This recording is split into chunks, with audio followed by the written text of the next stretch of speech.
Aboard the Alderaanian cruiser known as the Tantive IV, the hyperdrive motivator is broken, and the stolen plans for the technological superweapon known as the Death Star were in danger of falling back into the hands of the Empire. Unfortunately for the rebellion, Imperial Stormtroopers soon boarded the ship, and Princess Leia was forced to hide, so sent the plans to R2-D2 and C3P0 to give to Obi-Wan Kenobi on the planet of Tatooine.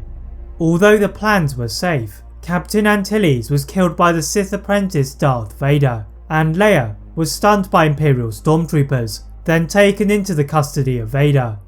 The Sith interrogated Leia for the location of the secret rebel base, but she remained silent despite the use of droids and Sith persuasion.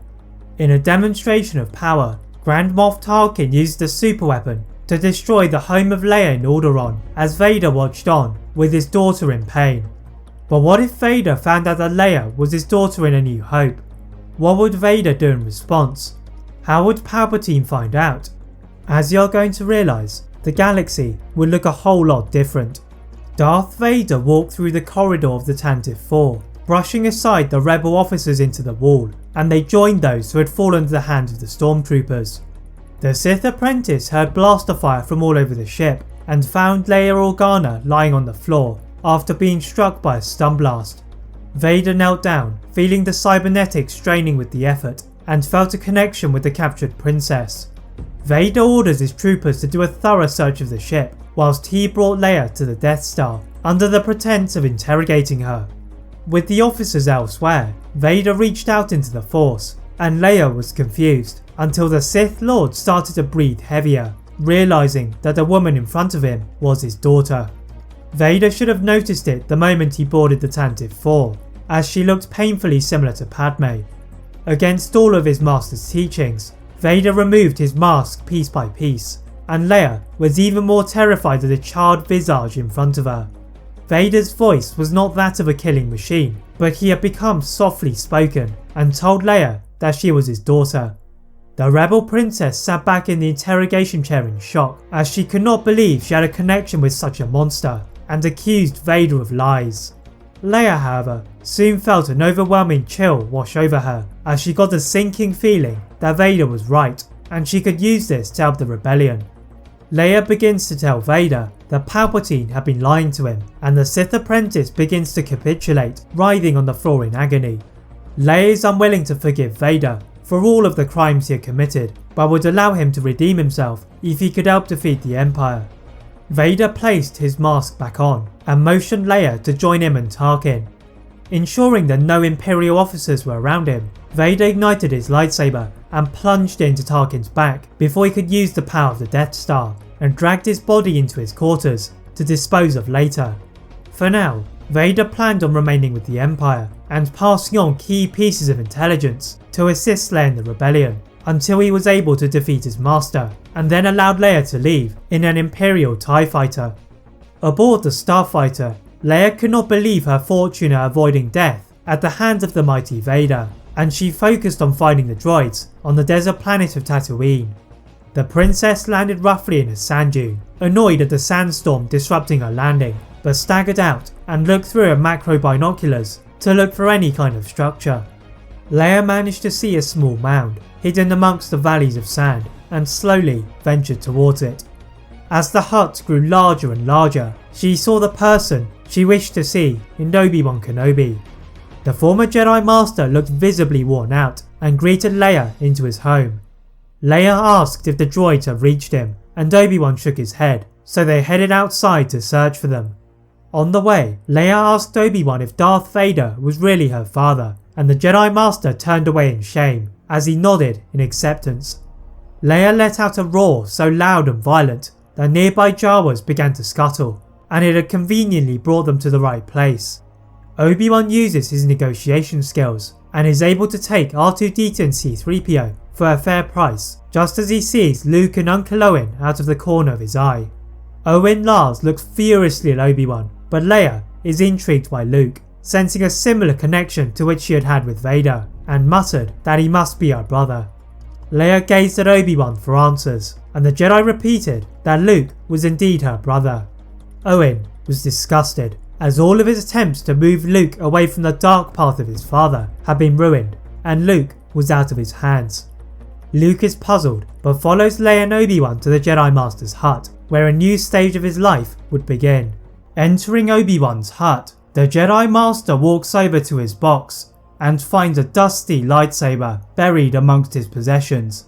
Passing it over to Luke, the curious Tatooine native ignited it and felt a connection with the blade, as Obi-Wan recalls how his father had used it in the Clone Wars. Leia then informs Obi-Wan of what Vader had done aboard the Death Star, but he refused to believe it to be true. He had spent his entire solitude on Tatooine, trying to get rid of the memories of his former apprentice, and as Yoda had always said, one never returned from the dark side. Leia, however, refused to believe otherwise, and she soon received a transmission from Bail Organa, reporting the location of an Imperial base from a hidden source. Obi-Wan is suspicious that it could be a trap and pleads with Leia not to go, but she and Luke ignore him and take R2-D2 and C3PO in a land speeder to Anchorhead, and then go to the spaceport of Mos Eisley, where a rebel ship is awaiting their arrival. Just as they enter the hangar, the twins hear gunfire and turn around to repel the attacks of multiple stormtroopers and fly away to meet at a secret rebel base. Back in Obi-Wan's hut, the Jedi Master could not believe that Leia and Luke had accepted the help of a powerful Sith, capable of influencing an individual of the strongest mind. Searching into the Force, his visions became unclear, and the masks that had been haunting him for decades had vanished, until he was interrupted by a rumbling from outside. Uncle Owen was stamping outside of his entrance, expressing a displeasure to Obi-Wan. Unwilling to attack the violent moisture farmer, Obi-Wan used the Force to project some sand and found a path to Mos Eisley as well. The Jedi Master haggles to obtain a rusty starfighter and goes to the ship of Bail Organa, where there, to his astonishment, was Grandmaster Yoda. Obi-Wan bowed to the wise Jedi, and Yoda had sensed a shift in the Force that Obi-Wan had not whilst on Dagobah, and knew this was his time to leave his exile, to be a shining beacon for the Jedi for a final time. It was time for Obi-Wan to face the fact that Vader may not be what he had left them to be on the lava banks of Mustafar, and help to train Luke. With the plans of the Death Star also aboard, the rebels made their preparations to mount an attack on the mighty superweapon, and Luke led a squadron into the coordinates given by Vader. On the bridge aboard the rebel cruiser, Yoda performed battle meditation to enhance their chances of success, and Obi-Wan led the infiltration of the Death Star's core, and to disable its super laser array before he could take out rebel planets. This was the time to discover if Vader had been true to his word and supporting the rebellion. The Jedi Master steadied himself for the battle ahead, practicing several motions with his lightsaber that he had rarely used on Tatooine, and led the rebel officers inside.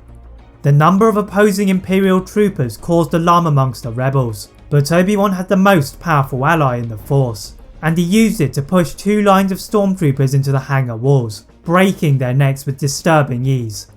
The rebel troops began to gain ground, allowing for Obi-Wan to move to disable the terrifying laser, but arriving at the operating station, Vader stood in his path like a pillar of terror. The Sith apprentice ignited his blade and slowly moved to clash blades with his former master, as if testing him. Despite his hatred for him, Vader knew that Leia would never forgive him if he killed Obi-Wan, and decided to avoid the suspicions of Palpatine and the surrounding guards by making the battle look convincing.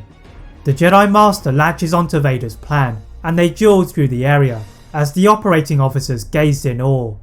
The battle then took an unexpected turn, as they received orders from the Emperor to fire, and Obi-Wan reacted fast, throwing his lightsaber at the controls, sending the alarms into a frenzy, and everyone ran to an escape pod, except Vader, who casually entered his ship to aim at the rebel starfighters. From his tired run shuttle, the Sith apprentice sensed Leia aboard the rebel cruiser, but also another presence in one of the X-Wings homing in on the exhaust port. Aboard that ship, rebel pilot Luke Skywalker launched his torpedoes, but he misfired without the guidance of the Force.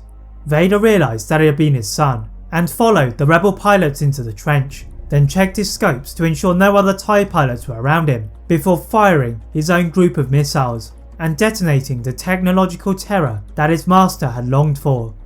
Vader hoped that Palpatine had not been aware of his betrayal. After destroying the Death Star, Vader nursed his slightly damaged TIE Advance shuttle to the closest Star Destroyer. As he begins to land in the hangar, he notices immediately that something is wrong, and the Imperial troopers on the ground below fire at will. Vader tries to swerve the ship away from the blaster fire, but his reinforced hull is burning, and he is forced to leap out. The Sith machine felt hate to the Emperor surge through him, and he lifted a loose piece of the wall and pushed it at immense speed to the Imperial forces. Through the embers of the burning hangar, Vader suddenly felt a great wave of pain course through him, and he looked up to see that the Emperor was standing over him.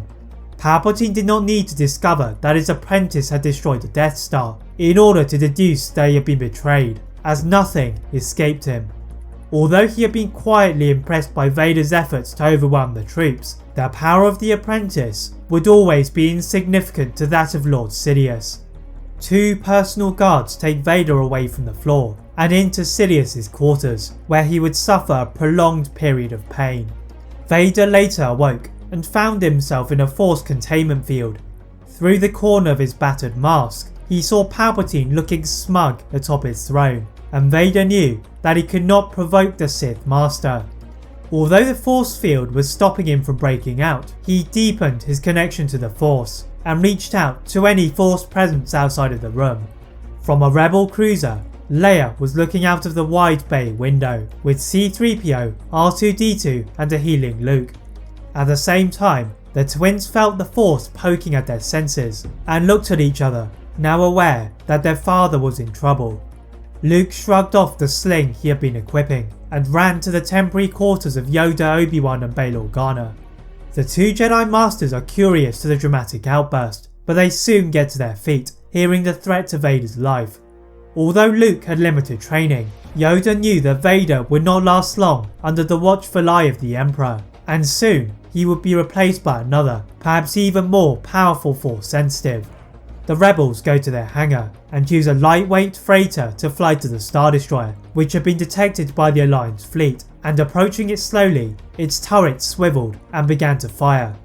Luke engages into a series of loops and turns, and manages to dodge them all, then hovered into the same hangar that Vader tried to land in. But unlike with Vader's descent, less Imperial troopers were awaiting their arrival, and the Jedi dropped down, focused upon finding Vader. The Jedi navigate a series of corridors, with Leia sending a transmission to the Rebel High Command, ordering them to attack with maximum firepower. Luke, Yoda and Obi-Wan reached a series of turbo lifts and entered one of the centre ones, rising to the top floor, and prepared themselves to be exposed to the dark side. The doors slid open without their command, and Sidious turned around in his chair. The senile Sith Lord clapped his hands together and walked down the stairs to greet them. Like his father, Luke was impatient and lunged straight at Palpatine, which was a mistake as he is hit by the full force of a Sith lining attack. Obi-Wan and Yoda had no time to check upon the health of Luke, as soon they were both dueling with the Sith, who had lost none of his powers despite his old age. To the side, Luke crawled along the floor and saw his father contained in a force field. The ship tilted slightly with the rebel attack, but Luke was determined and freed Vader from his shackles. The apprentice to Sidious found his lightsaber on top of the armrest of Palpatine's throne, and summoning it to his hand, marched with intent to the Sith Lord. Palpatine accused his apprentice of choosing the side of the weak in the Jedi, but this was no longer Vader, but Anakin Skywalker. Aided by Yoda and Obi-Wan, Anakin used all of his untapped potential that the Emperor had trapped within him and lifted him into the air, then threw his lightsaber at him, sending wisps of Sith energy around the room and depressurizing it. The 4 combatants scrambled to safety as missiles began to rain upon the Star Destroyer, and each find the closest starfighter to go to the safety of the rebel fleet. There Leia is present to block any rebel officers from attacking Vader, and at last he had earned her forgiveness and fulfilled his prophecy in bringing balance to the Force. That is it for What If Darth Vader found out Leia was his daughter. If you enjoyed this What If, please like this video, turn on that notification bell, click that subscribe button for more What Ifs, as well as on my other channel What If Films. And as always, leave a comment on what if you'd all like to see next, and how I can improve my videos. Thank you very much for watching, and see you next time.